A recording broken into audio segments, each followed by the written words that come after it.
नमस्कार, अभी आप देख रहे हैं Mithila city news YouTube channel. Samastipur समाहरणालय परिसर से नेहरू युवा केंद्र समस्तीपुर युवा कार्यक्रम और खेल मंत्रालय भारत सरकार एवं दिल्ली पब्लिक स्कूल के संयुक्त तत्वावधान में मतदाता जागरूकता रैली का आयोजन किया गया। इसमें मुख्य अतिथि के तौर पर विकास आयुक्त समस्तीपुर वरुण कुमार मिश्रा, कार्यक्रम समन्वयक नेहरू युवा केंद्र समस्तीपुर केशव कुणाल, उप प्रधानाचार्य डॉली दास ने संयुक्त रूप से रैली को समाहरणालय परिसर में हरी झंडी दिखाकर रवाना किया।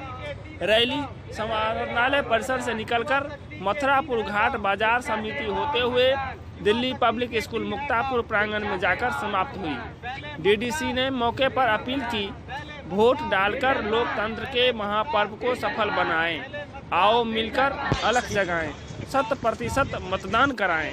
मतदाता जागरूकता रैली का नेतृत्व युवा सामाजिक संघ सेवक लक्ष्मण कुमार के साथ राष्ट्रीय युवा स्वयं सेवक साकेत राज, गुलशन कुमार शाह, सुधीर कुमार एवं सामाजिक कार्यकर्ता ज्योति कुमारी, कन्हई लाल एवं दिल्ली पब्लिक स्कूल के प्रियंका कुमारी, रंजीत कुमार, आरबी झा, अमित, अभिषेक ने किया।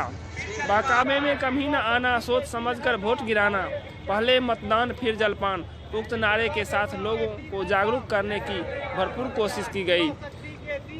अंत में बच्चों को शपथ दिलाया गया, अपने आस पड़ोस एवं अपने घर के सभी सदस्यों को मतदान के लिए अवश्य प्रेरित करें। हमारा यह चैनल आपको कैसा लगा जरूर